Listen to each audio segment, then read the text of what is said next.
This is Craig Montgomery. I was the front of house engineer for Nirvana on the Bleach and Nevermind tours. And you're listening to the RockStop with Chris Contra.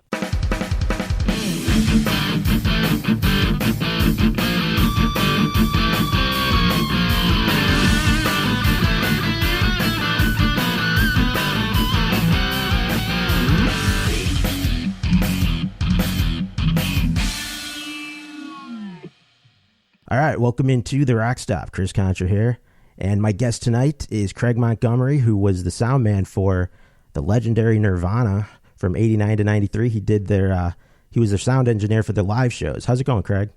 Good. How are you? I'm doing good. I appreciate you being here. So, '89 to '93, you were with the band right when they kind of blew up, going from Sub Pop into Geffen and Nevermind and all that stuff. What was the feeling of the band when they signed with Geffen? What was the vibe going on within the camp?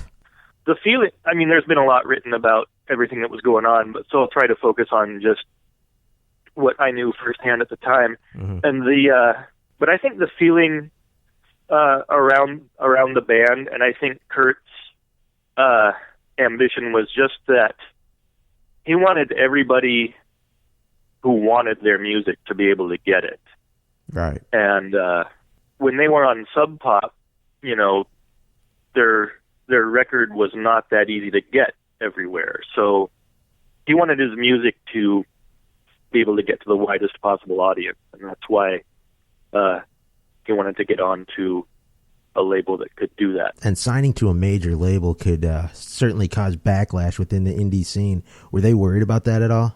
I'm sure that sentiment was probably out there among some people, but it didn't really affect our daily lives.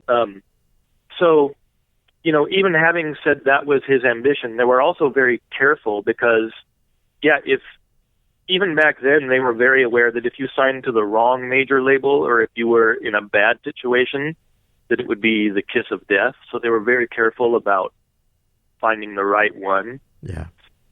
And, but by being taken under the wing of Sonic Youth, and signing with their management and their label, that's what made them feel comfortable that they would be in good hands.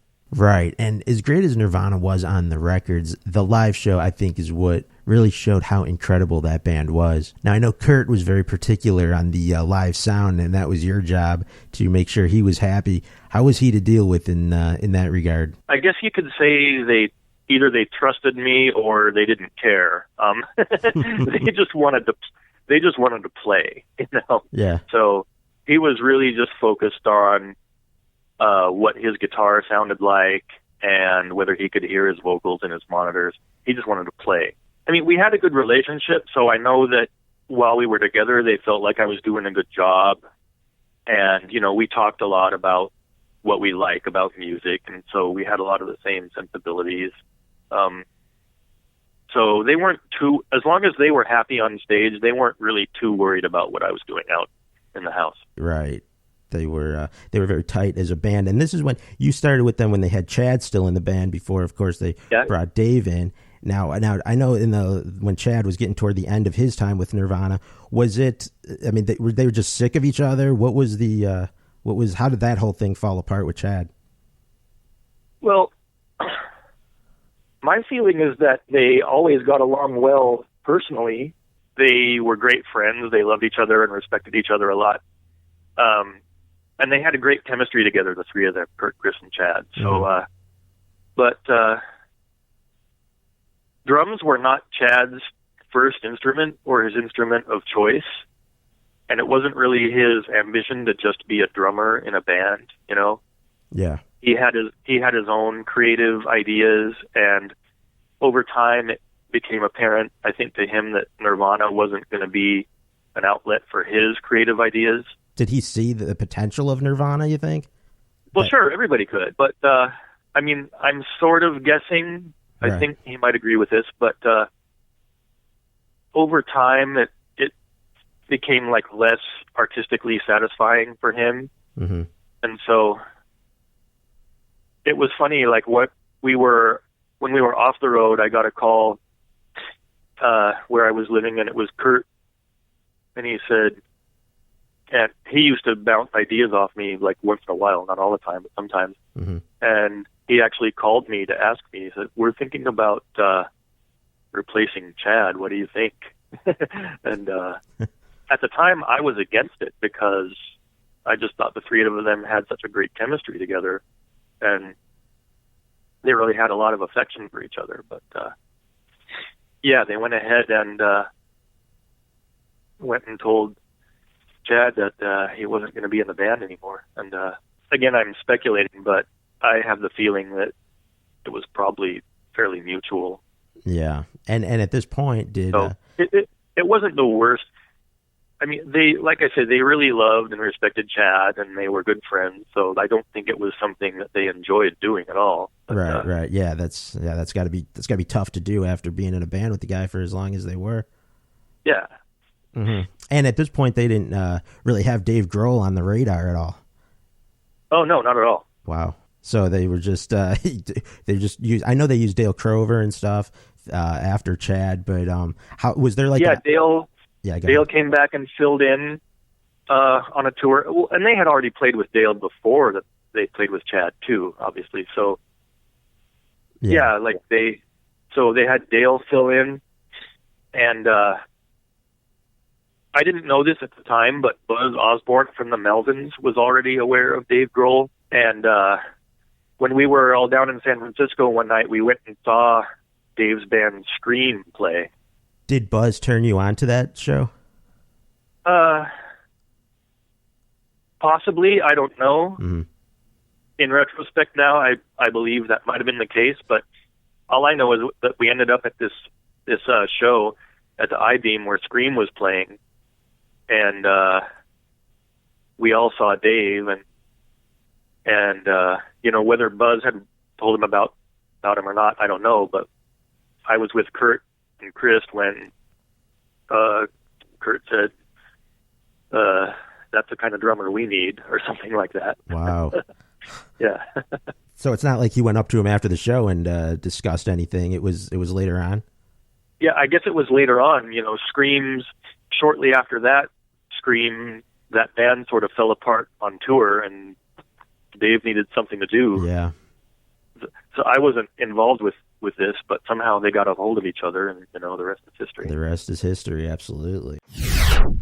So quite a bit of time passed between, like, seeing Dave and then him joining the band and going up to Olympia and staying with Kurt and doing a lot of practicing. And so while Nirvana wasn't on the road, I was out doing other stuff.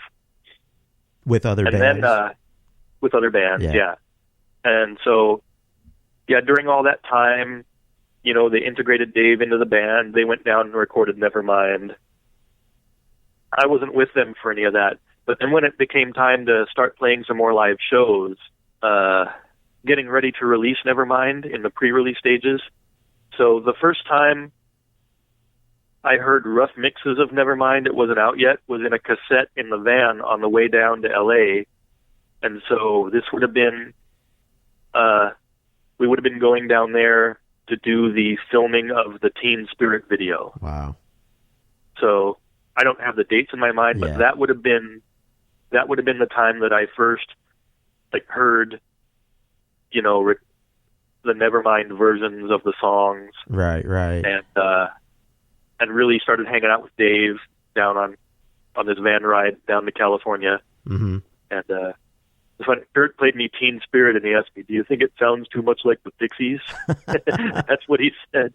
And I was like, "Yeah, it's cool." Because at the time, like, for us, nobody knew how big Nirvana was going to get. And so we all thought, you know, if it could be something like Sonic Youth or the Pixies, where, you know, we're headlining theaters and, you know, some, you know, couple 100,000 people around the world have the Nirvana record, you know, that would be great. Yeah. So, that was the kind of stuff that we looked up to. So anyway, yeah, that was my first time, like, really meeting Dave and seeing him in the band. We played a club show or two down there at the time, and we did the Teen Spirit video shoot. So you were there for the video shoot of Teen Spirit, huh? Yeah. And now, I mean, there's people know since the fact that Kurt kind of wasn't happy with the overall video, and then he had to go back and change some things around. How was he on set? Well, it was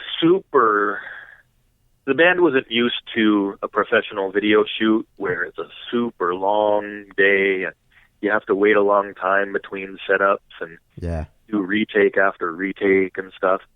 So, Kurt had a very particular artistic vision for everything about the band, about how he wanted the record covers to look, how he wanted the videos to look, whatever. Yeah. So he had an idea for the Teen Spirit video that he presented to the label,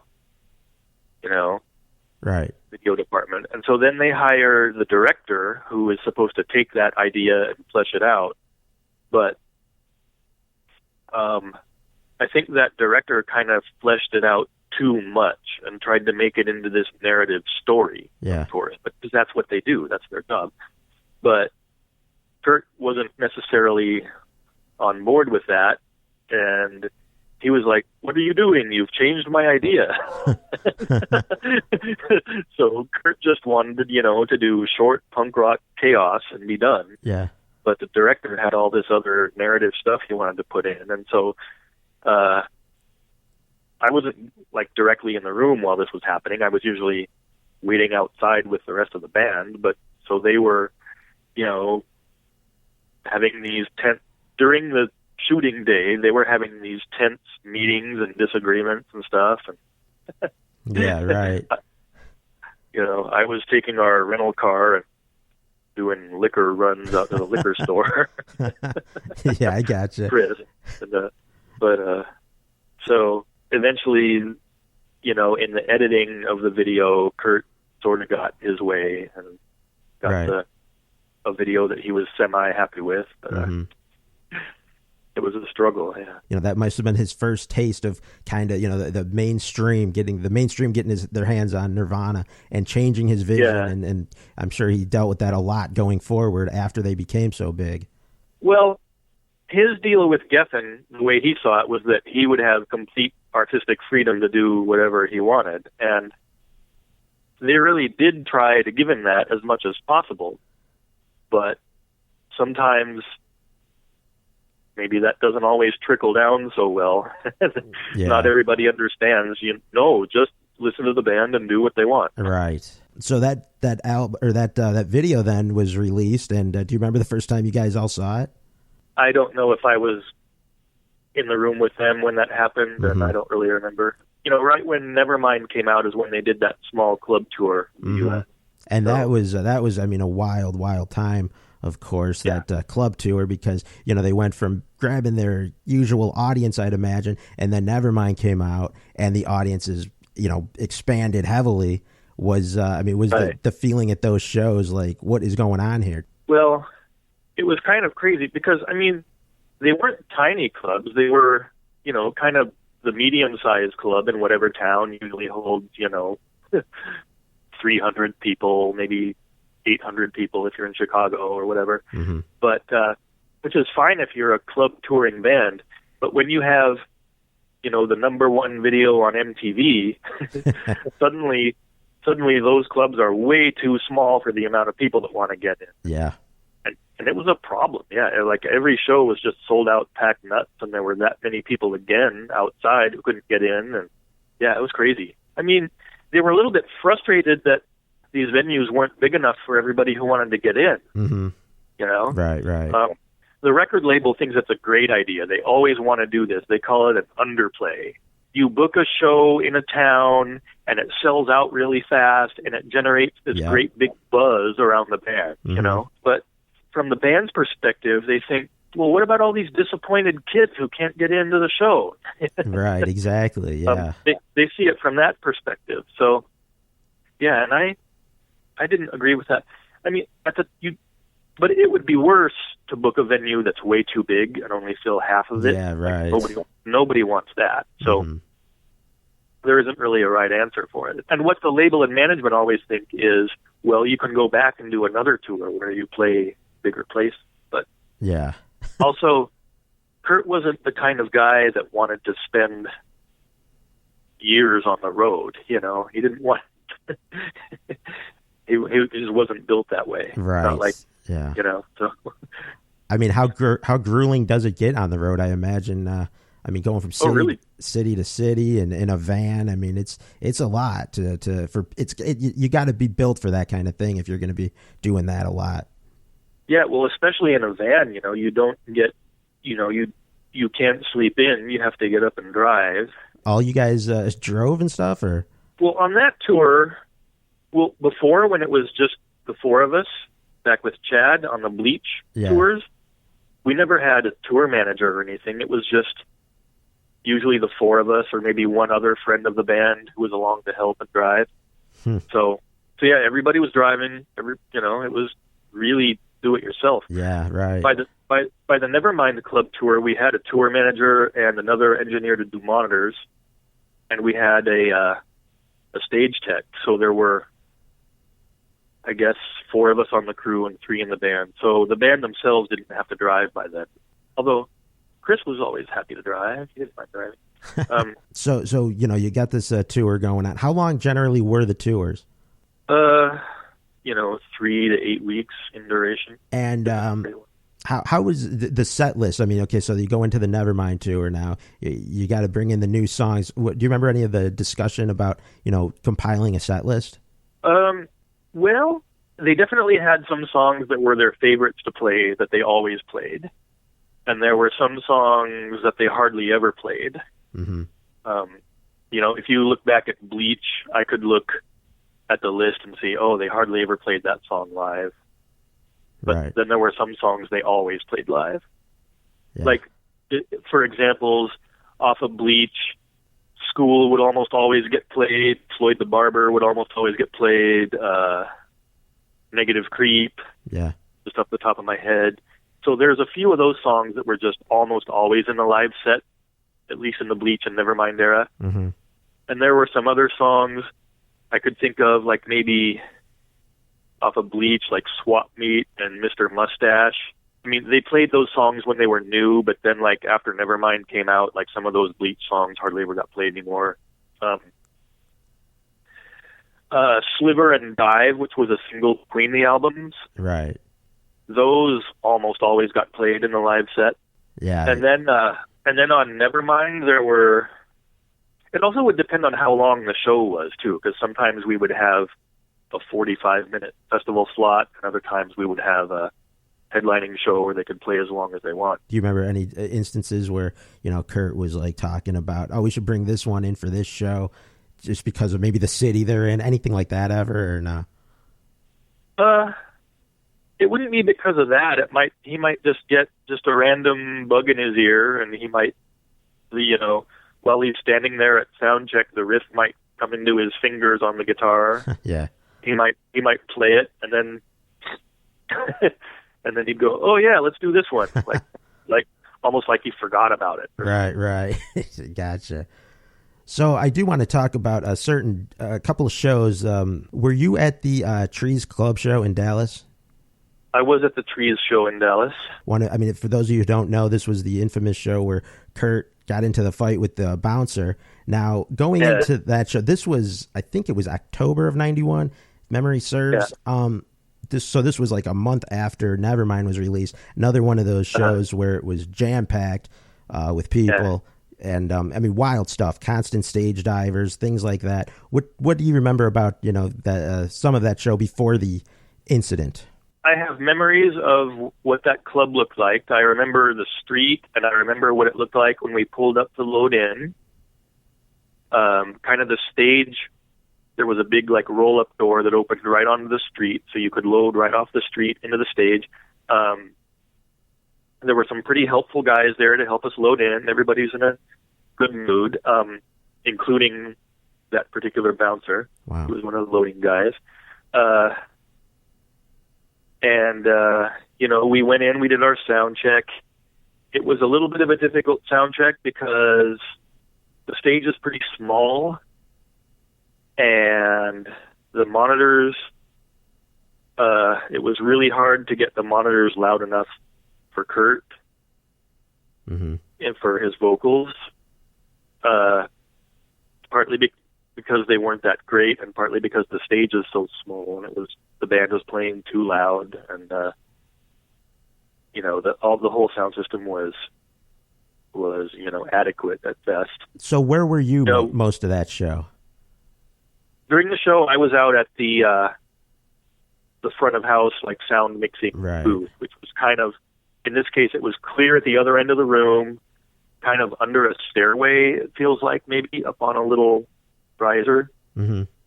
Fairly typical for a club. It was a pretty big club, I think. Maybe, I don't remember what it held at the time, but, maybe 400-600 people. Yeah. Once everybody was in there was really no way for me to get to the stage quickly at all. We had our people on the stage. Right. So a monitor engineer and a stage tech.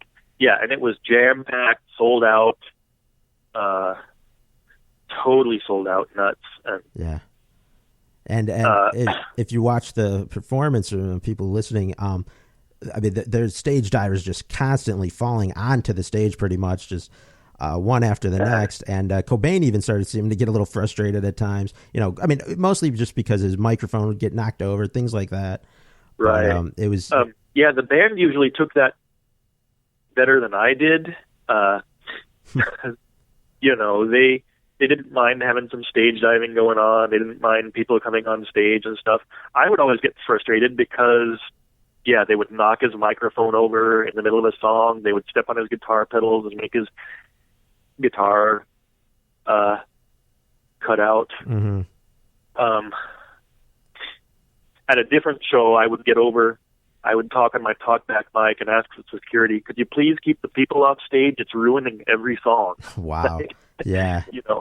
Yeah, you got to correct that stuff as it's going on live. I want to hear the music, that's what I'm motivated by. So. Oh, yeah. But anyway, so so the show was pretty chaotic, and but my memories are fairly vague, but Kurt was not happy about the sound, and he was not happy about the sound of the monitors, and I guess it looks like he was also not happy about the amount of people getting on stage and messing things up.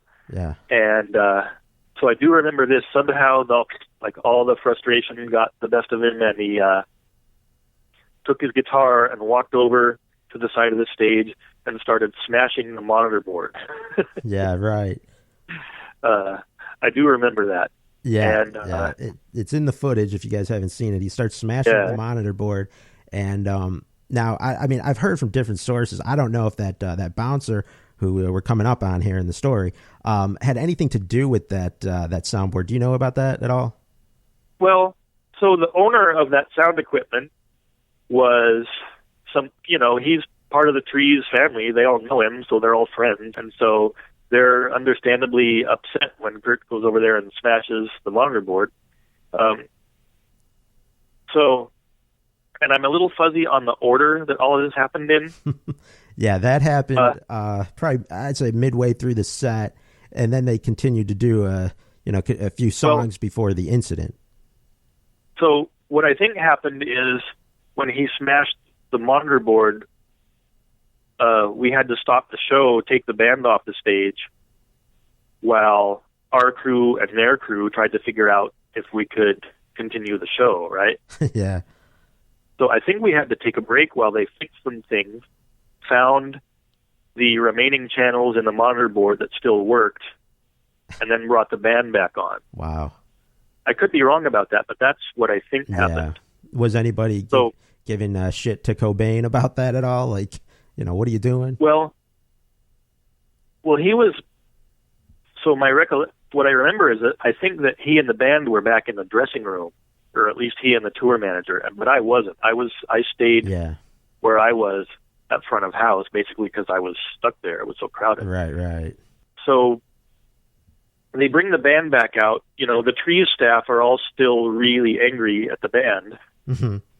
And but anyway, the show resumes. They play some songs. It's still chaos, and Kurt liked to crowd surf while he was playing. He did it all the time, right? Yeah. So what I think I saw here is that the guy who had helped us load in was now one of the front of stage security. Right. It started off where, they had some front of stage security, just like one guy up there trying to keep all these stage divers. But as the show progressed, there was so much chaos going on and so many kids falling on the stage that this guy then joined this other guy. So, he was one of the two guys, trying to keep the kids off the stage at that moment. Yeah. Yeah. What I thought I saw happen was I saw Kurt jump out onto the crowd surf, laying on his back while he's playing his guitar. And I saw this guy very clearly. I saw him under the guise of trying to pull Kurt back on the stage, but I also saw him cheap shotting, punching Kurt. Right. And then Kurt had his guitar, so he kind of tried to use his guitar as a shield and ward this guy off from punching him. Yeah. And Kurt might have also been sort of aggressively poking him with the guitar or whatever. So the bottom of the guitar body hit the bouncer in the head and he started bleeding. Yeah. And when he started bleeding, that just also getting hit in the head can also just send you into a momentary blind rage, Oh, yeah. So that and the sight of his own blood just turned this guy into a raging bull. It was crazy. Yeah. And so then suddenly, there's chaos, a big fight. Well, I don't know. It didn't turn into a big fight with people actually trading, yeah, blows. But anyway, they got off the stage. They all went back and got locked in the dressing room. And I was. Yeah, go ahead. I was still stuck at my position. I couldn't really get out and do anything. I was just sitting there going, "Oh my gosh, here we go." And yeah, so so yeah, he jumped in the crowd. It was during the song "Love Buzz." If you guys want to see it, it's all over YouTube and stuff. Yeah. He jumps in the crowd. The guy starts pulling on Kurt's hair. We're under the assumption that this guy is already pissed off at Cobain, maybe about the whole monitor board, and then as soon as he sees Cobain kind of falling on him, he starts jabbing at him, like you said, and pulling his hair and stuff. But I guess he didn't anticipate Cobain smashing him in the head with the guitar for some reason. Yeah. But I guess anytime you're getting attacked, you're going to do what Kurt did. I think what Kurt did was totally appropriate. Yeah, he was, he was being attacked. He had to defend himself. Absolutely, right. But the rest of us on the crew, we had to pack up the band's gear and load it in the van. We had to pay for the monitor board that we broke. We took it with us. So Monty, the tour manager, and the band left for the hotel in a cab, and that bouncer chased after them and punched out a window in the cab. Wow. He was still there waiting for us and being restrained from getting at Kurt again. Wow, so nobody called the police and told them to escort this guy out of here. He was just kind of pushed out of the club, but still waiting outside. There was no, to your knowledge anyway, no police called or anything. I'm not aware of that. Yeah, but the fact that he was still waiting and he actually punched a window. So were you with the band in the cab when this happened, or? No, I wasn't. I was with the crew with the van and trailer and the band's gear. Did you see it happen, or did they tell you afterwards? I heard about it afterwards. Wow. And what did Kurt? Was Kurt couldn't believe this guy, or what was his reaction? Well, these guys were not afraid of a little scrap, It was just wow. Right. Yeah. So it was just another. It wasn't their first and only scrap, Right. Yeah. I saw another show. I don't know if you were at the one in Rotterdam. Do you remember? This is kind of another kind of famous show in Nirvana history. The Rotterdam show where Cobain started bashing his head into amplifiers and things. So Rotterdam. Yeah, Rotterdam. Were you at that show?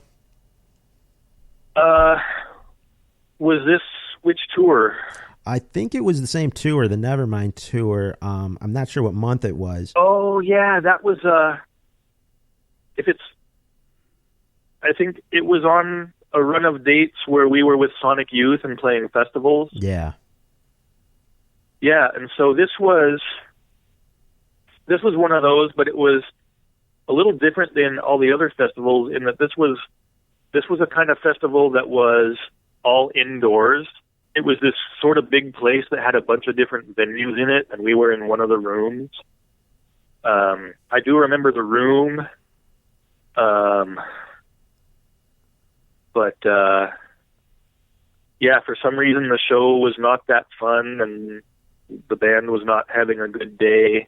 Yeah, and they broke some stuff, but I don't remember too many details about that day. I saw some footage of it. It looked like Cobain was kind of getting into, I don't know who the guys were, if they were other club security or from another band, but it looked like there was some exchanges with those guys. So, I mean, like you were saying earlier, they were no stranger to some confrontations. There was, something about the way that festival was run was just a little bit too tight-assed for Nirvana, and so, yeah, I guess maybe we were not a good fit. I'm not sure, but yeah, that wasn't a great day. Yeah, probably because of the contrast, because some of those other outdoor festivals were just so much fun to be at. Yeah, and this one really was sort of lame. All right, I gotcha. Yeah. So some of those outdoor festivals, as you were talking about, one of the most famous shows I think in Nirvana history would be the Reading Festival. 1992. Couple times. Yeah, right. They also played in '91. That's right. Uh-huh. So I mean, you were there for those shows too, huh? Yep. Wow. So I mean, legendary shows. I mean, what was the vibe at those shows? I'm sure it's a lot more positive than the Rotterdam. Yeah. Well, I think the first one was probably more fun than the second one. Oh, really? Yeah, because, at the time of the first one, Nirvana was still the new up-and-coming band, in the middle of the day, and, yeah, they weren't the big headliner, not all the pressure was on them. Right. So that was a lot more fun. 92 now comes along. They're the headliner. They're the biggest band in the world at this point. How was that show? Yeah, it was a lot different. In 91, we were in the middle of lots of touring. The band was, playing almost every day. For the 92 Reading Festival, they hadn't played in a long time. We were not on tour. It was kind of a weird period because that summer the band should have been touring, but we weren't because Kurt and Courtney were in L.A. dealing with all their stuff about the baby and all of those problems. Right. So, and it was in the press. I mean, all over in the press about Kurt and Courtney and Cobain, the baby, that whole thing with the Vanity Fair article, and then Kurt's health and things like that came into question, which Kurt kind of poked fun at when he took the stage at Reading. Yeah, that's true. Right. So, if the band wasn't playing live, I wasn't with them. So, I wasn't really involved with any of all that other stuff that was happening. But we had this Reading Festival booked to play. The band didn't really get much of a chance to rehearse. And when they did rehearse, it didn't go very well. So, we all kind of really didn't know how this show was going to go, but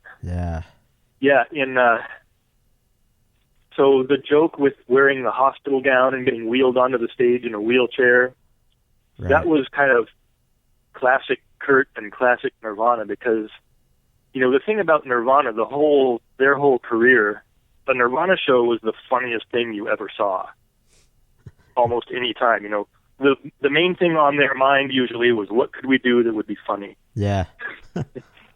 And people who weren't there for that, it's hard to remember that because that unless you're there, you kind of don't get it. But right, I mean, they were just people these days. Have a perception of Cobain as this, sort of moody rock star and this and that, but you were there at the time. You saw the real Kurt Cobain, and aside, not putting into any of the myth that became of him. later on, but you saw his sense of humor and things like that.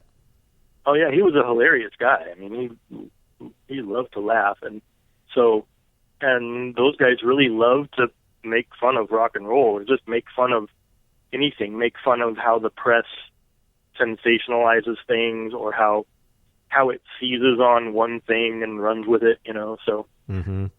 Right. Yeah, they were always looking for the joke, and that was a great joke. Yeah, it was. It really was.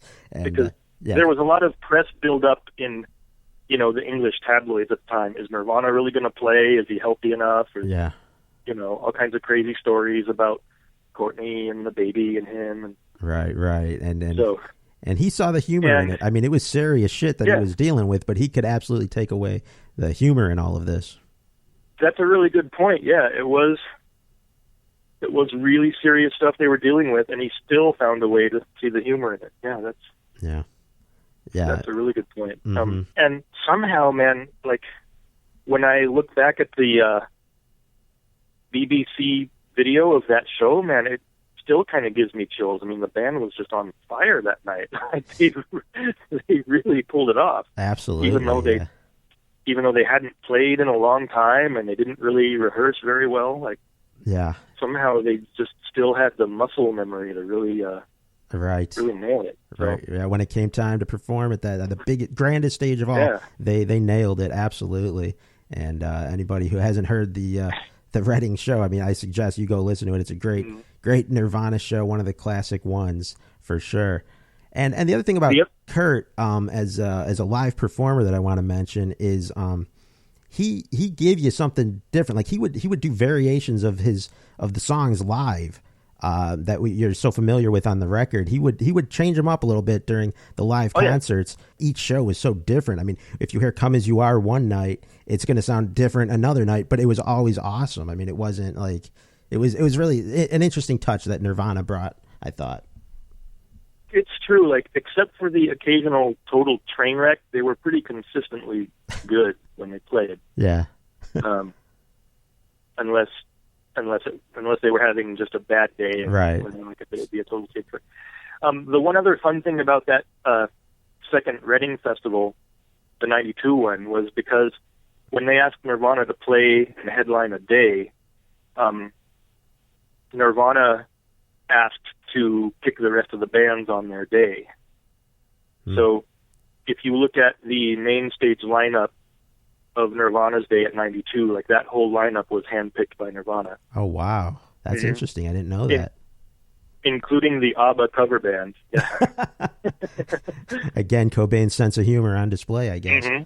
Wow, very cool. The ABBA cover band went over great. It was awesome. Really? Yeah, they were called Björn Again. They were out of Melbourne, Australia. And I can actually take a tiny bit of credit for this because one night on our earlier, I guess the only time we ever went to Australia, but anyway, we had a night off in Melbourne, and some of us were sitting around, and I was looking at the local, entertainment weekly newspaper, and I saw at a club nearby this ABBA cover band, Björn Again. And I said, "Hey, there's an ABBA cover band. Let's go." Because we already all knew that the band liked ABBA. We listened to ABBA in the van. Yeah. So there was a chance to see a cover band of them, and that you guys all went, huh? Well, yeah, and Kurt actually went to this. He didn't always go out with us on this tour because he was having a bad time, but he actually went. We actually all did go to this club and see Björn Again, and they were awesome. And I don't remember if any of us actually talked to them that night or not. But to be fair, this band was not like some unknown band. They were actually a pretty successful ABBA cover band, and they had already done some world touring. So it wasn't like we plucked them out of obscurity. Yeah. When it came time to set the lineup for the Reading Festival, Kurt must have said, "Let's get Björn Again." and they were received well, actually. Wow. Yeah, they had a great show. That's awesome. Great story right there.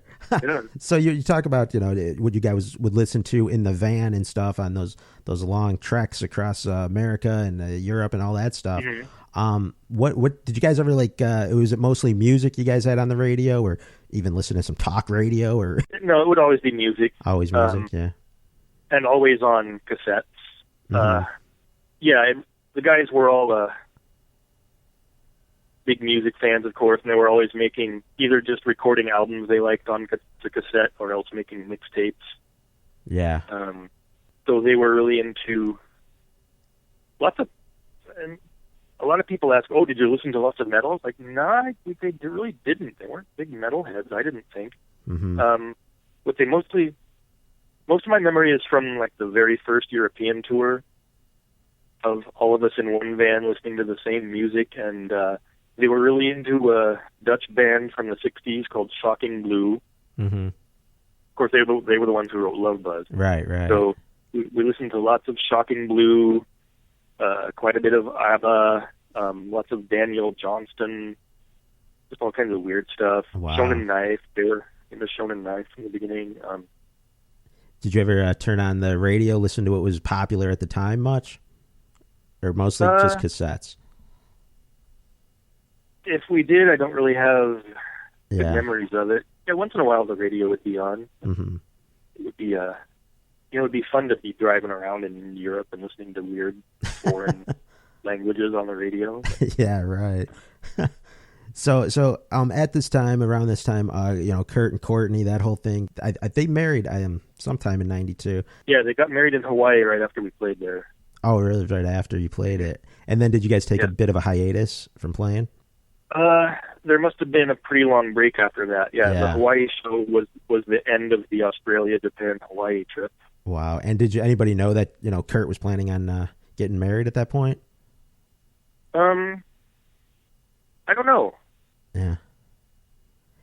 I don't know if that was a surprise or not. I didn't stay for it. Mm-hmm. I had gone home. Mm-hmm. I don't know if they planned to get married there or not. Okay. So after the marriage and everything, did you see a lot of change in Kurt, just from your own perspective? Well, our relationship definitely changed a bit.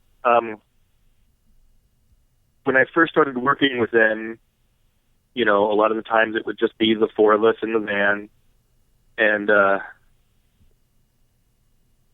so I was pretty close with the band, and especially Kurt. Kurt was kind of like my friend in the band. Yeah. But then, as things got bigger, I wouldn't spend as much time with the band because they would be off doing press, or they would be off doing recording or whatever, and I would be focused on my job at the concert venue. Right. So a lot of times we would be traveling separately. Oh, yeah. So later. So, I was going to say, did you feel a lot more pressure when the band got a lot bigger? I mean, you were doing the house sound for the live shows. I mean, when they blew up, I mean, was that more pressure on you personally? Well, yeah, I suppose, but I mean, I was really loving it. I mean, it was fun. Yeah. So, I wasn't really worried about my part of the job. Mm-hmm. It was just more about, what kind of show are we going to get from the band today? I didn't feel like I was in a high pressure situation myself. Yeah, I wanted it to be good and I wanted it to be right, and I was serious about what I was doing. But mm-hmm. And I was pretty proud of the way it was sounding. Yeah, absolutely, yeah. But I didn't. It wasn't stressful for me. Okay, gotcha. So, just kind of like moving chronologically here. I appreciate you taking the time again. This is Craig Montgomery you're listening to here on the RockStop. He was the sound man for Nirvana's live shows from '89 to '93. So that was right in the middle of going from Bleach to Nevermind and all that kind of craziness that went along with them. The shows in Brazil, the Hollywood Rock Festival '93. I think that was in January. I remember those really well. Yeah. Now those were kind of infamous shows as well. Can you tell us about that a little bit? Again, it was a time when the band was not playing a lot, And this was really late in Nevermind. They were pretty much over Nevermind and done with it. They were already thinking about their next album. Mm-hmm. They had already hired Steve Albini to produce their next album. Oh, wow, at that point, wow. Yeah. But I'm pretty sure that's the case. But, yeah, they got booked to do this really giant festival in Brazil that took place over 2 weekends, the first in Sao Paulo and the second one in Rio. And it was with, it was a 2-day festival, and I don't really remember what was on the other day without us. It might have been more metal kind of stuff. Yeah. But our day was like, I think the Chili Peppers was the opposite day from us. Oh, okay. But we were hanging out with their crew a lot. Uh-huh. But I think we were headlining our day, and it was also with L7 and Alice in Chains. Wow. Yeah. And maybe somebody else, I'm not sure. That's quite a lineup for sure. Yeah, I think the Chili Peppers were headlining the other day because my friends from the Chili Peppers crew, they would still, come out and see our show and vice versa. Mm-hmm. I was excited because I was getting to mix on the biggest systems I had ever mixed on to that point, like wow, yeah. The kind of system that would fill a soccer stadium by Clare Brothers. Yeah, the Sao Paulo show was in an 80,000 seat. It was in the big soccer stadium in Sao Paulo. Mm-hmm. So it was the biggest show I'd ever. It was even bigger than the Reading Festival. Yeah. Just as far as the size of the stage and the system and stuff. So it's a really awesome and fun thing to just have that much power at your fingertips. Absolutely, yeah. So that was what was fun for me. But also on this show, well, we did travel together, so it wasn't like we were disconnected from the band. So we did a lot of fun things together. The Sao Paulo show, we played it. Kurt's attitude about playing was not great by this time. He was kind of sick of Nevermind. He was kind of sick of the whole thing. I'm not sure what his drug situation was at the time of this. Mm-hmm. So he might not have been having a great time. When I listen back to the tapes of those shows, I don't think they're the greatest as far as the band playing. They were playing a lot of new songs that later ended up on In Utero. Right. I know that Heart Shaped Box was a song. We sound checked Heart Shaped Box in the empty stadium. Wow. And that was actually pretty good. And the sound guys there from Clare Brothers were like, "Oh, that's a good one. What's that?" Yeah, I remember they also busted out Scentless Apprentice, which was also ended up on In Utero later on. They did a 10-minute version of that at that Brazil show. Yeah. And so we did the first show, and then we went down to Rio, and we stayed at the Sheraton in Rio, which is on the water. You can't really just walk down to the beach when you're in Rio. It's too dangerous. Yeah. If you're not local, so you have to have security and stuff.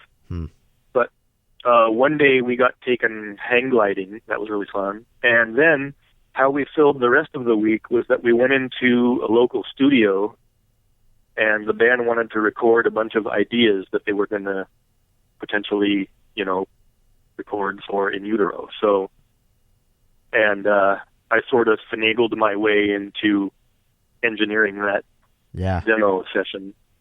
And so we spent several days in the studio just with the band throwing down ideas and jamming for the new album. Wow. So to be honest, my feeling at the time was that other than Heart Shaped Box, I didn't think anything else they had was that great. Really? Well, but, that's just my opinion. And a lot of those sort of, little jam ideas did end up in Utero. Yeah, right.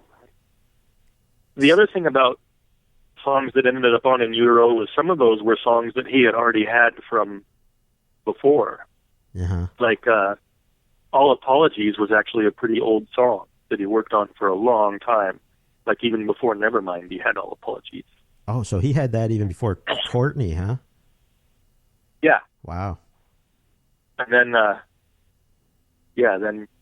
but he put All Apologies on In Utero. Yeah.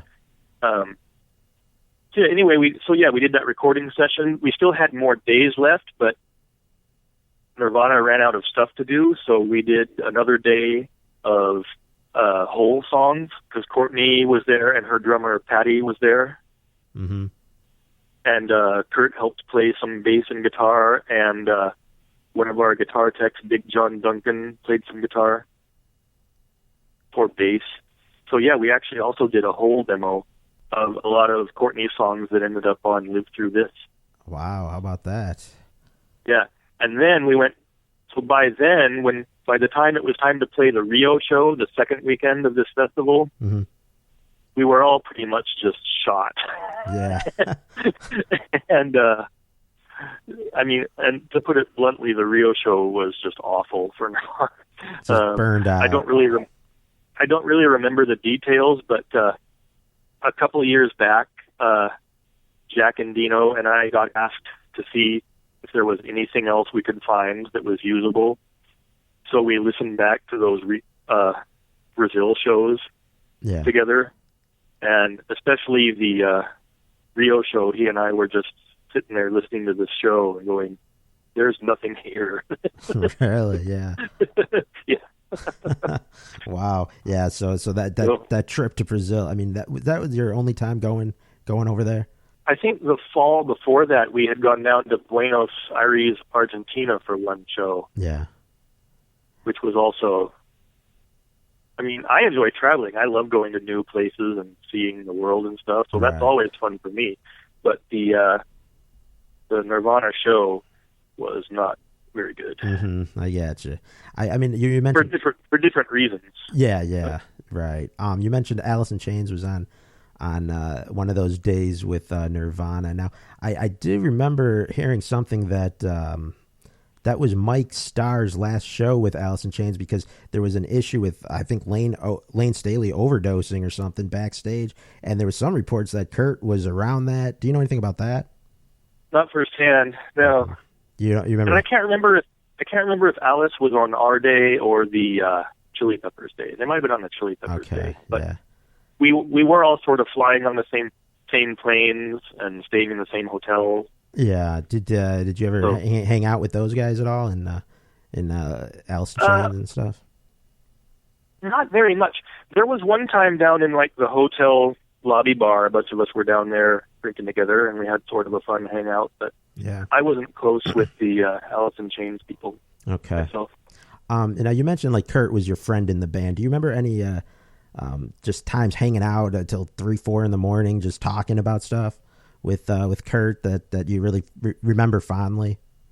Yeah, I do have vague memories of lots of time spent together, but like not a lot of things that are specific that he said. Mm-hmm. Because at the time you're just living life, right? You're just hanging out. Yeah. Mm-hmm. Well, and I'm not a person who keeps journals or anything, so I never did a very good job of like really, committing my memories to paper or audio recording or. Mm-hmm. I didn't even take a lot of pictures. I took a few pictures, but yeah, the whole thing was just kind of a whirlwind. Right. And it really was not a very long period either. It was only, a couple, 3.5 years. Yeah, I mean, looking back on it, does it seem like a lifetime ago? Yeah, I mean, some of it seems like yesterday, and some of it just seems like forever ago. Yeah, it's crazy how long ago that was. Mm-hmm. I did want to ask you about a little bit about the recording sessions. Like, I know you produced gallons of rubbing alcohol during that time in Brazil and stuff like that, which later was released on, I think it was on some extended In Utero cut, stuff like that. Yeah, or the box set or whatever. Right, one of those box sets. So how was the band like in studio? Did they have a lot of disagreements? This should go here, that should go there. Was Kurt mainly the ringleader of the whole thing? They were pretty much they definitely followed Kurt's lead for sure. Mm-hmm. He was the guy with the vision. So there were some songs that they had that it seemed like they had already done some work on, like Heart-Shaped Box. As soon as we set up, they already knew the basic riffs to that song and, basically how it was going to go. Like that song was pretty close to, how it got recorded. Yeah. A lot of the other songs, you could tell that they were riffs that they had played before or that they had practiced in sound check or whatever. Mm-hmm. And then I think Gallons of Rubbing Alcohol is one that they really just made up on the spot. Yeah, it definitely has that vibe. There was a lot of that. There was a lot of aimless jamming in that session. So there were varying stages. Like Heart-Shaped Box was pretty much done. I don't remember if there was any other song that were pretty complete. Mm-hmm. That ended up on In Utero. Some of the aimless jams ended up being a riff that would get, later refined and put on In Utero. So there were all different kinds of material that they were doing. And then we did, Dave's goofy metal thing. Yeah. So yeah, I mean, there was always fun. There was always laughter. There was always what could we do that would be funny. Yeah. So. So did they? I mean, I know like a lot of bands documented and ended up releasing like home videos and things like that. And I know Nirvana, like after everything happened and the band was over, they released Live Tonight Sold Out, the sort of the road movie, if you will. Was the did they start bringing camcorders around and taping stuff and have that concept in mind that they were going to release a road video? I don't know if it was done with any goal in mind, but Chris and Shelley, his wife at the time, they were really into photography and video taping and stuff, just kind of as a hobby. So mm-hmm. I think that's the reason. That's the reason that some of that stuff exists. Oh, okay. So I wondered if Kurt had an idea of really putting out a home video type of deal. There was never that much foresight on Nirvana's part. No. Okay. All right. So as we kind of wind down here, I just want to ask you about so when your time with the band ended in '93, this was before the In Utero tour. How did that come about? I'm not really 100% sure, to be honest. We had done the second time at Saturday Night Live, where they played In Utero songs. Yeah, the Charles Barkley. Yeah. Yeah. And that was when they got Pat Smear to be a second touring guitarist. Now, I personally, as a fan of Nirvana, I didn't think that move was necessary. I didn't think they needed a second guitarist. I don't think his sound melded with Nirvana too well, just my personal opinion. Yeah, and I didn't do any live shows that he was playing on, so I didn't really ever get a chance to, dissect what he was playing versus what Kurt played. So, right. So anyway, yeah, we did that. And we did Saturday Night Live, and we were getting ready we were prepping all of the equipment to go out on the In Utero tour. And then I was called into an office and told I wasn't doing the tour. And so I never was really told an exact reason why, and I still don't know to this day. And of course, by now I don't really care. Yeah, right. We can't worry about that. Yeah. So that was yeah. I mean, I'll be honest. Of course I was devastated at the time. I had so much of my identity tied up in Nirvana. Right. And I had to let go of that. Yeah. And move on somehow. Fortunately, I got another job right away with a singer named Juliana Hatfield. Oh yeah, I know her. Yeah. Yeah. And I met people like in her band that are like my lifelong friends to this day, and I had tons of. So yeah, so things worked out. Things worked out fine for me, and in retrospect, I don't think the In Utero tour would have been any fun to be on. Mm-hmm. just only based on what's public knowledge about that tour. So right. So I don't really have any complaints. Mm-hmm, I gotcha. So so then they went on to In Utero, and you weren't with them at that point. But when you hear about all the things that happened that eventually culminated with Cobain's death, what was your reaction? Well, backing up a little bit, even after I got fired from the band, I still had a relationship with Kurt and Courtney. Like we would talk on the phone, or I would go visit Courtney and the baby while Nirvana was out on tour and stuff. Or one time I was in Atlanta while Hole was recording Live Through This, and Courtney and Patty came and saw me at my Juliana Hatfield show. So I still had a relationship with them. And I got hired to be the tour manager for Hole. Huh. Right when Live Through This was going to come out, but right when that album was supposed to come out is when Kurt killed himself. And of course, all that time, Kurt and Courtney were going through all that horrible stuff. The Nirvana In Utero tour had been, cut short in Europe, all that stuff. Yeah. That's public knowledge. I wasn't there for that. Right. But, so obviously at that point, the whole tour got postponed indefinitely. I did end up going back out on tour with Hole and Courtney after he killed himself. But when I got the news, I was out on tour with yet another band, and I got a call from their... first the news came out all over, the news and MTV. Mm-hmm.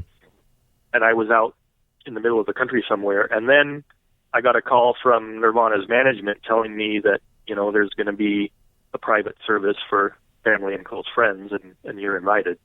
And so I flew home to go to that. But when I first saw the news,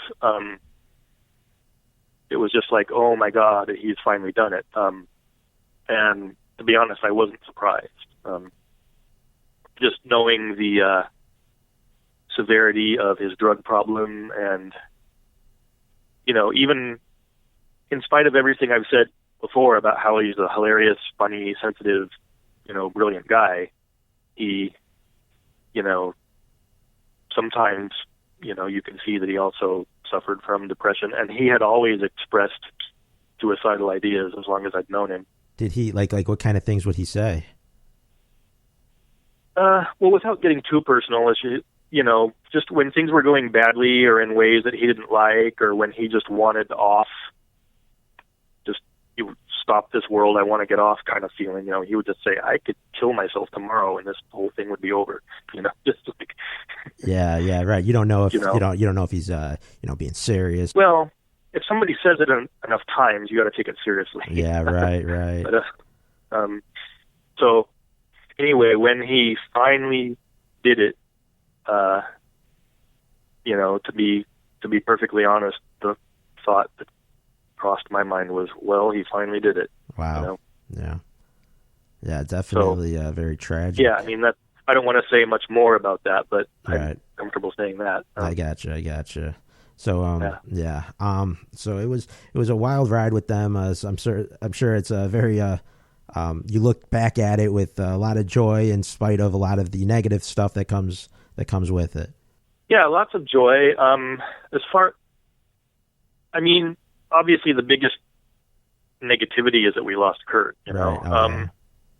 But I just consider myself extremely lucky to have been part of that. Pretty much through no fault of my own. It was all just a bunch of extremely lucky and random circumstances that threw me together with them. Yeah. So, and just as far as who they were and what their vision was and how just the whole way that Nirvana happened, it's just such a crazy, unique sort of thing, I think. And, the experience of having done that, prepared me and put me in a place to, continue my career involved with music. So, music has given me everything in my life. Yeah. So absolutely, that prepared you for everything that you got moving forward and stuff. You're doing sound engineering at a club in Seattle right now, correct? I did for 14 years. I just stepped away from that job recently. Oh, really? Yeah. Okay. So, but I was for 14 years. I was working at this really great venue in Seattle called the Triple Door. Mm-hmm. Where I get to work with all different kinds of music. So yeah, that was really great. I really enjoyed that. I stepped away from it to, I just want to have some more freedom to do more things and also to spend more time with my kids and my wife. Yeah, absolutely. I gotcha. So, it was, yeah. Yeah. So it's been quite, music has been a part of your life since probably as long as you can remember. yeah, my whole adult life, pretty much. I did want to go back real quick with you just about a couple other questions. Cobain smashing gear during the shows. Did you ever go with Kurt and pick up like some disposable guitars or anything that he knew he would smash at these shows? A little bit, but not as much as the guitar technicians. Yeah. Later, like they're the ones who really did a lot of that. So early on, before we had guitar technicians, it would be Chris who helped him with that. They would go and search out, guitars to use for parts or cheap guitars to play, and so at first it wasn't really the goal to smash guitars just for the sake of it. It would just happen, and so once in a while, it would be like, oh no, we're out of guitars. we gotta find a guitar, or somehow piece together the parts to make a playable guitar. So, yeah, right. So before they had people to do that for them, Chris was kind of the fix-it guy. Yeah, he was the guy that that became another part of the show that a lot of bands don't think about or want to really engage in, but Nirvana certainly did plenty of that. Yeah. What did you guys do to kill some of the boredom from the road? Did you guys go see any movies? You remember go seeing any like movies with the bands or other concerts, things like that? I mean, we talked about the ABBA tribute band, but aside from that, in the early times, we would just, believe it or not, it was pretty mellow. If we had days off, we might get a cheap hotel somewhere, and Kurt liked to do art projects, so he would like to go and just find stuff to make arts and crafts out of. I don't know if you've seen any of his old like collages. Oh yeah. So he was always working on visual art too in his spare time. Yeah. Or else he would be playing and singing into some kind of whatever kind of little recorder he would have laying around. So when it wasn't our show, we weren't big nightlife guys. Because you would have to conserve your energy somewhat. Oh yeah, I imagine. That's the feeling I have anyway. I don't remember lots of going out and carousing unless we were playing. If we were playing, all bets were off. But if we weren't playing, those guys had no problem just taking it easy. If we were in a town where there was like something fun to go to, like a beach, we would do that sometimes. Oh yeah. We went to a beach in Florida sometimes. Yeah. Oh, that's cool. But yeah. So, and you mentioned, you went hang gliding over in Brazil. What was, I've never been. Was that a pretty intense experience? Yeah, that was a trip that was organized for us by the concert promoters, who are kind of your host the whole time we were there. So there would be and we had a security detail the whole time we were there. So like, a couple of security guys and a bunch of us from the band and crew, we got in these vans and they drove us out of town a little bit up into the hills, and they had hired this hang gliding company to take us on hang glider rides. So it was just fun. It was I don't feel like it was scary. They obviously knew what they were doing. Yeah. So you get in the hang glider with your pilot, who's the one who knows what they're doing, and you just got to run and jump off the hill, and then you fly around the hills for a few minutes, and we ended up landing on the beach right in front of our hotel. Oh, cool. So, yeah. And the band did that too, huh? The band did it too, yeah. They were totally up for it. Awesome. So my final thing here is we're finishing up here. I just want to mention the Nirvana was officially inducted into the Rock and Roll Hall of Fame in, I believe what year was that? 2014? Something around there. But 14 or 15, yeah. Yeah, they were officially inducted. What did you think about that night? Well, I was offered a ticket to the ceremony, but I didn't go. Really? Yeah, and I sort of regret that now, but at the time I felt weird about it. It kind of brought up weird emotions for me. It would have been good to see everybody again. Yeah. But for me, it's really weird to think of anything Nirvana related without Kurt. Yeah. And for some reason, I just had a weird feeling that I just wasn't into it for some reason. Right. It didn't seem. Yeah, I so, can see that. Yeah.